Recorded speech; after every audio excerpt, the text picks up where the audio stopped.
আমার নাম অরুণিমা ঘোষ। আজকে আমি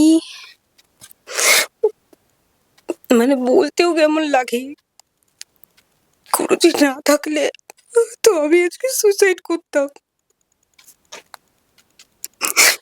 এমন একটা জায়গায় বিয়ে হয়েছিল যেখানে দিনের পর দিন শারীরিক অত্যাচার নয়, তবে মানসিক অত্যাচার প্রচন্ড হয়েছে।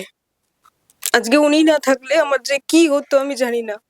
উনি একমাত্র ভরসা ছিল। উনি মানে কি বলবো, জাদুকরের মতন আমাকে ওখান থেকে উদ্ধার করেছে।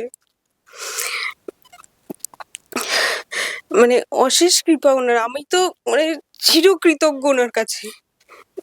আজকে মৃত্যুর মুখ থেকে আমি রেহাই পেয়েছি। আমরা সায়েন্সও বিশ্বাস করি, আমরা ভগবানও বিশ্বাস করি। বিশ্বাসটা নিজের থেকে আসে মানুষের। আর যেখানে আমরা দেখতে পাচ্ছি যে এরকম কিছু ঘটছে, অলৌকিক জিনিস যদি চোখের সামনে আসে, তাহলে মানুষ অবশ্যই সেটা বিশ্বাস করবে।